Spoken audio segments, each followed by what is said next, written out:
Right, so we're here at the Bathurst 12 Hour and we have in front of us the new Mercedes-AMG GT GT3 race car. We'll do a quick walk around, but rather than me talking at you, we have Thomas Jäger, who developed the car. So Thomas, if you want to just give us a quick walk around the car, maybe point out some of the features and how this car differs from the SLS GT3 perhaps. So we can start on the interior.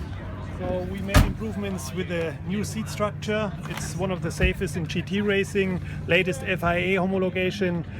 We also improved like all the interior, the driver things like steering wheel, all the switches and buttons which make it really comfortable to drive the car. What's the logic behind having the just the more Formula 1 style wheel? You just don't need the extra lock, you do all the extra bits, so you might as well get rid of them? Exactly, you don't need it, and it's better to have a look at the display, and that's why we have chosen this steering wheel layout. And you have ABS and traction control and exactly. things like that? This is adjustable. We have it here, ABS. You can switch it on off.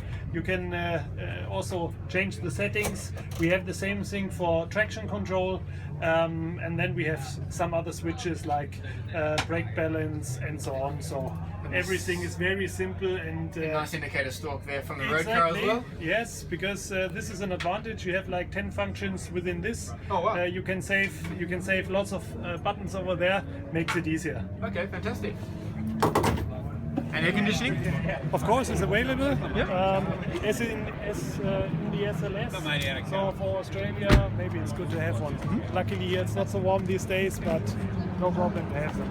As we go past the front wheel arch, we see some pretty extreme aero here. Is the downforce pretty similar to the SLS, or you've made a big jump in that? There are new FIA guidelines, so the car exactly is made for these guidelines. So of course the aero has changed. The wheelbase is a little bit shorter, which makes the car more reactive, more responsive. And yeah, center of gravity is quite low. As we see, the engine is quite down and far back. Also the weight distribution between front and rear is 48 in front, 52 in rear. Even the engine is in front, so this is a perfect combination for racing. Why do you go for 48-52 rather than more conventional 50-50? Because the front tires are smaller, and that's why you can transfer more weight to the rear tires. So it's balanced out with the rubber footprint. Exactly. Okay, fantastic. Yeah. And what can you speak quickly about the advantages of keeping obviously the old 6.2 litre V8 rather than going to the 4 litre twin turbo that's in the road car? Yeah, in our point of view, it's easier to handle for the customer. So the engine is very reliable. We can make 20,500 kilometers before rebuild. So this is cheap for the customer, and that's why we decided to use this engine, as it's proven to be very reliable in the SLS already. And can you talk just quickly about the driving the car? Is it more agile, more grip, more power? Which are the defining characteristics compared to the SLS?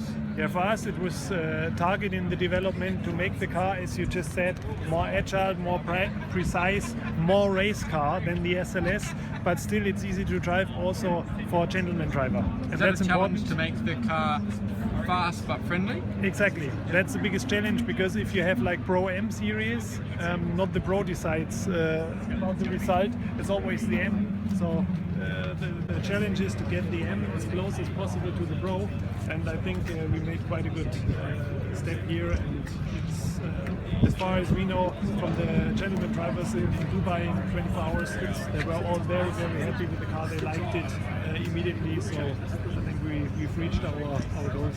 Fantastic, thank you Thomas. We'll take one last look at the car, so there you go. This is the new AMG GT GT3. You'll see 4 of them running around Australian racetracks in the 2016 Australian GT Championship.